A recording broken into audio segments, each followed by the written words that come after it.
10% mais feliz.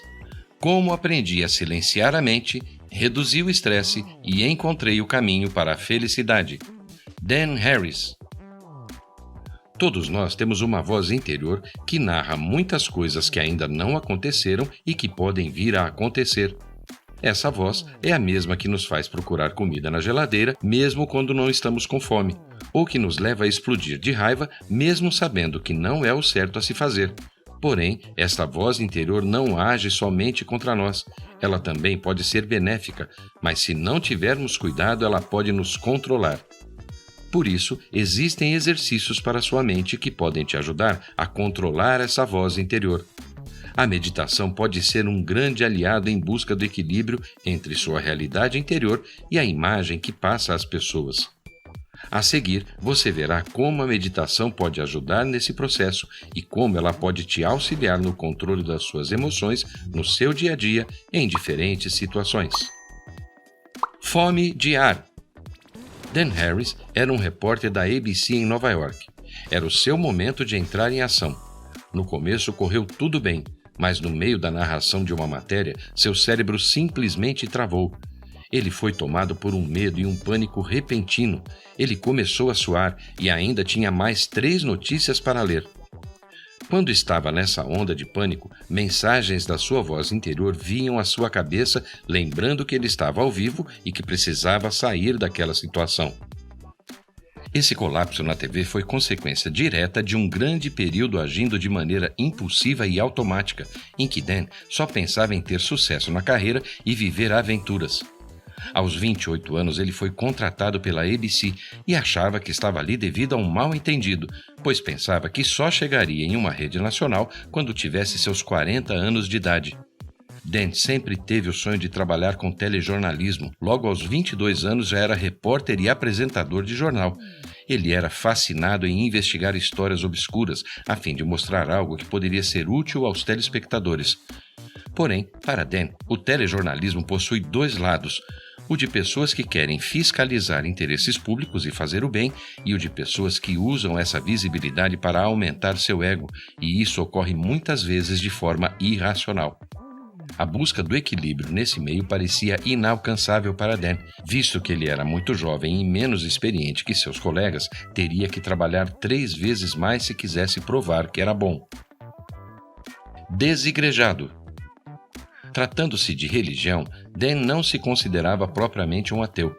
Ele decidiu que o agnosticismo era a melhor escolha para evitar conflitos. Seu pensamento sobre religião era um tanto quanto ignorante. Achava que os fiéis que eram influenciados por um ser divino tinham algum problema mental.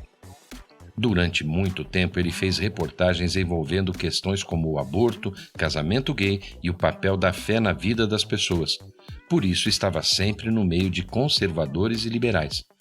Após um longo período fazendo esse tipo de reportagens, seu produtor estava cansado de guerras culturais e queria que ele cobrisse como a fé afetava o dia a dia das pessoas.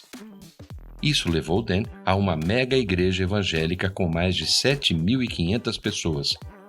Era muito chocante para ele ver aquelas pessoas falando línguas estranhas, até que no meio da multidão surge um homem que se apresenta como Pastor Ted.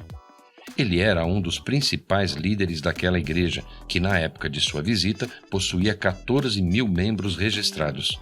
Durante a conversa com o pastor Ted, Dan percebeu que ele era diferente de outros pastores que haviam liderado antes dele. Ele queria levar as discussões religiosas para além de assuntos envolvendo aborto e homossexualidade. Quando Dan terminou a entrevista, o pastor Ted pediu para que eles sentassem para eles conversarem. Dan pensou em recusar, pois achou que o pastor iria pregar para ele ou criticá-lo por ser desigrejado, termo dado pelos cristãos para quem não segue nenhuma religião. Mas não foi isso que aconteceu. O pastor não tentou convertê-lo e nem fugiu das perguntas sobre evangelismo e questões que outros líderes religiosos não teriam coragem de responder. Diante disso, Dan percebeu que havia julgado mal não só o pastor Ted, mas todos os religiosos, e que cobrir religião com mais profundidade poderia trazer uma visão diferente das pessoas sobre a mesma, e que não se trata apenas de conflitos e debates.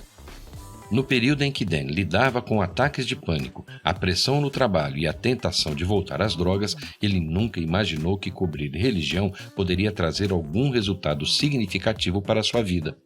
A fé provou ser um assunto muito interessante a ser abordado no ponto de vista jornalístico, mas não servia para Dan como servia para os fiéis que entrevistava. Por isso, ele levou adiante o plano de cobrir religião e o pastor Ted era uma fonte importante quando ele precisava conversar sobre temas difíceis. Com essa boa relação, Dan passou a ver a religião com outros olhos. Ele até defendia alguns evangélicos e ficava mais à vontade quando as pessoas falavam de Deus.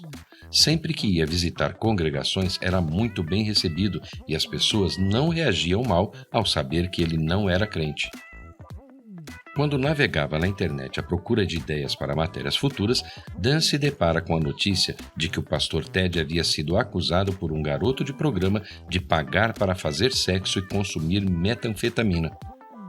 De começo, ele não acreditou na notícia e viu como uma tentativa de sujar a reputação do pastor. Ele estava tão convencido de que era uma notícia falsa que não incluiu esse assunto na lista de possíveis matérias. Mas logo, a história começou a trazer indícios de veracidade. O garoto que se relacionava com o pastor resolveu ir a público depois de ver na TV que o mesmo apoiava um projeto de lei contra o casamento gay.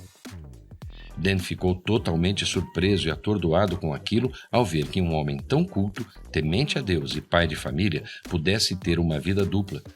Esse caso se tornou um verdadeiro escândalo na imprensa. Enquanto a situação do pastor Ted ia de mal a pior, a de Dan começava a melhorar. Um amigo resolveu lhe apresentar uma moça cujo nome era Bianca. Ela era médica e de boa aparência. Seria idiotice para ele recusar um encontro com ela. O encontro foi um sucesso e 3 meses depois, Bianca já estava morando em seu apartamento. Após 10 anos morando sozinho, era bom para Dan ter alguém. Isso poderia torná-lo uma pessoa melhor e enfrentar seus medos com um bom apoio de sua nova namorada. Essa relação livrou Dan de décadas de solteirice e agora ele poderia concentrar toda a sua neurose no trabalho. Após mandar várias mensagens ao pastor Ted na tentativa de conseguir uma entrevista para esclarecer os fatos e o que estava fazendo, Dan não obteve muito sucesso e só depois de 1 ano conseguiu entrar em contato e marcar a primeira entrevista depois do escândalo.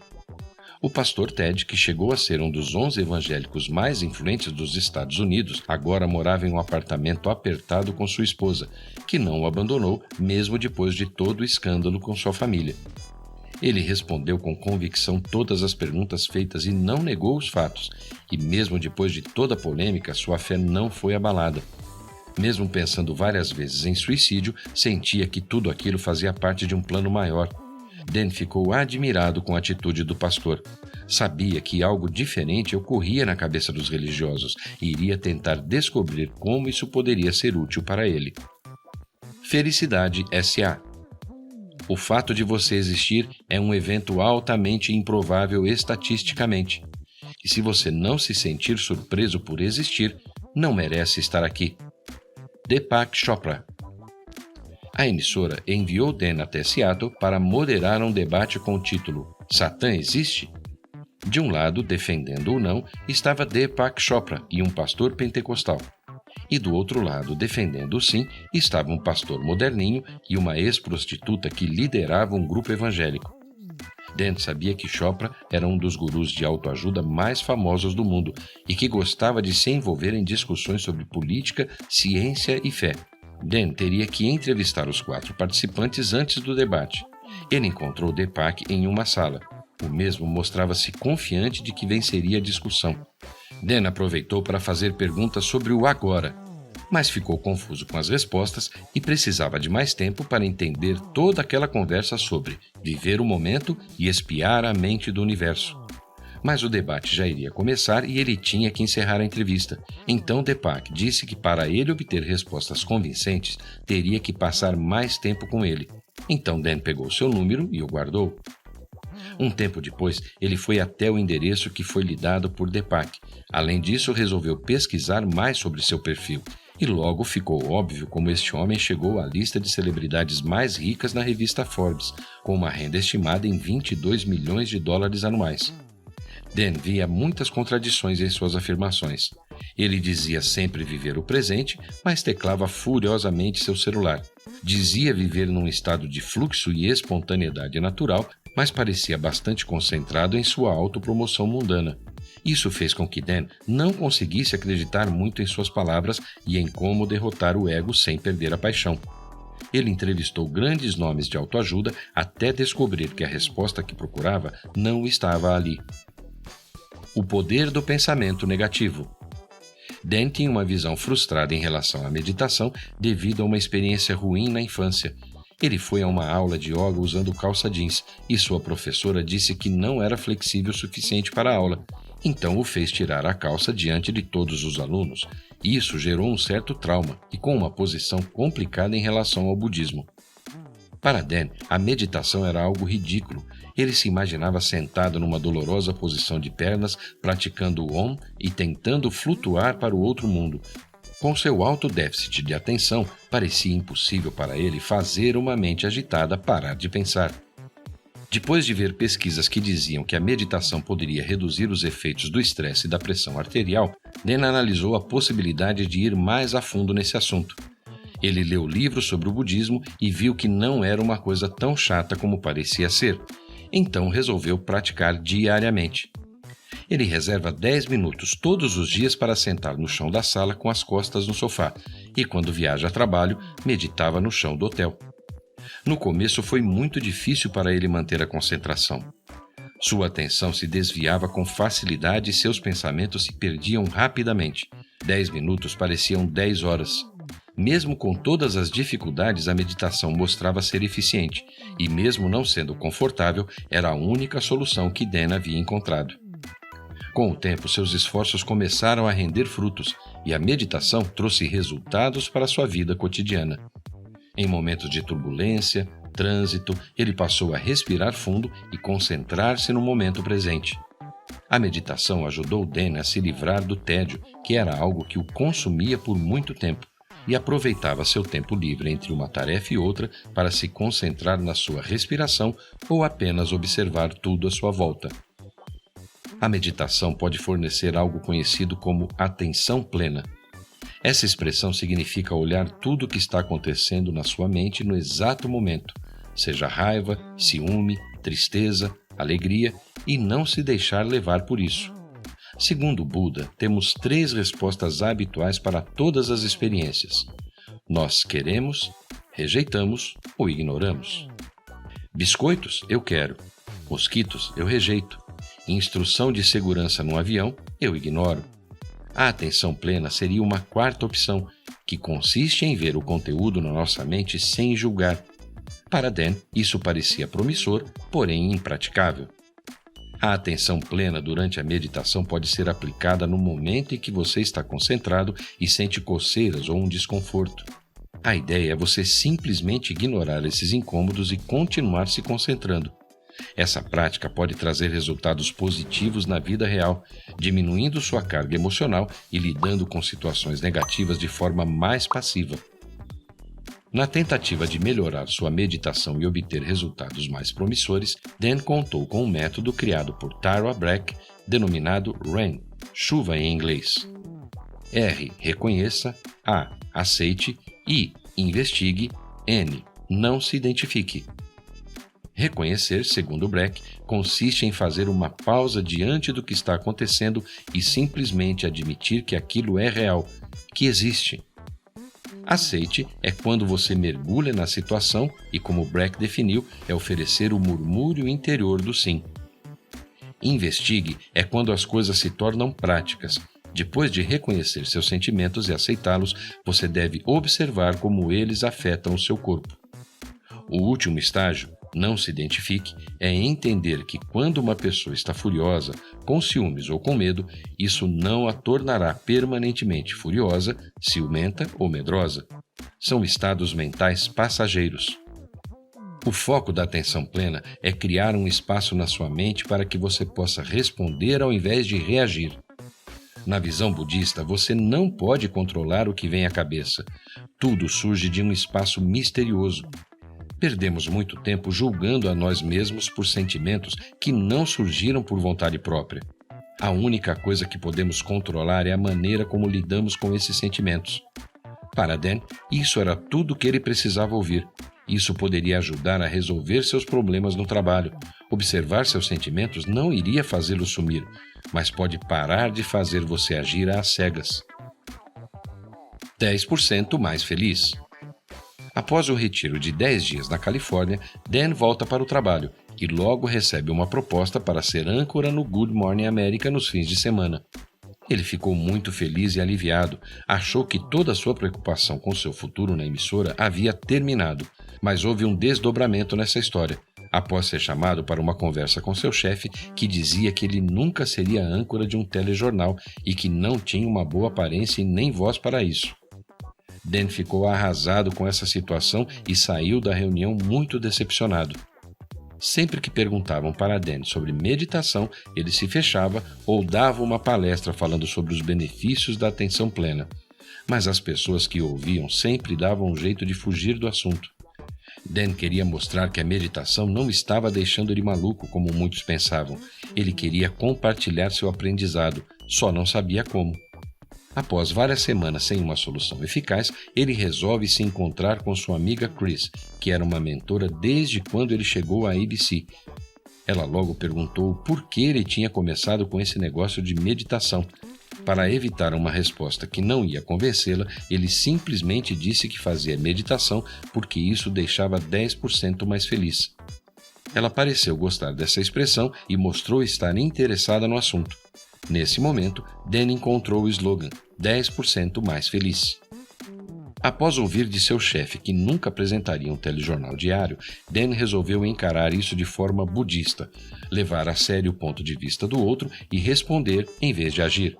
Ao invés de pensar que seu chefe queria destruí-lo e desmotivá-lo, ele entendeu que aquilo na verdade era uma tentativa de ajudá-lo e então acabou aceitando a proposta. Ao aceitar a proposta, ele convenceu a si mesmo que daria conta do recado, apesar de não ser uma tarefa fácil, pois seria muito diferente de apresentar um telejornal de domingo. Diante de todas essas mudanças, a meditação foi muito importante para Dan. Ele meditava até 30 minutos por dia. Olhava todo dia para sua agenda buscando saber como iria encaixar trabalho, meditação, exercício e sua esposa. Raramente passava um dia sem meditar e quando isso acontecia se sentia culpado. O método RAIN sempre o ajudava a se livrar dos pensamentos negativos. Isso reduzia seu nervosismo em relação a seu trabalho, mas ainda havia aplicações que ele deveria considerar para perder de vez a vergonha de ser um meditador. A nova cafeína. Em suas viagens para seminários budistas, Dan viu várias pesquisas científicas sobre meditação. Ele achou interessante e promissor, então resolveu investigar. Haviam vários benefícios decorrentes da meditação: auxílio na melhora dos sintomas de depressão, déficit de atenção, asma e ainda redução dos hormônios de estresse, reforço do sistema imunológico e aumento do foco e concentração. Outros estudos também analisaram a parte do cérebro conhecida como rede de modo padrão. Ela é ativada quando ficamos perdidos nos nossos pensamentos, pensando demais no futuro e em nós mesmos. Eles concluíram que a meditação desativava essa região do cérebro, não só enquanto meditavam, mas também fora da prática.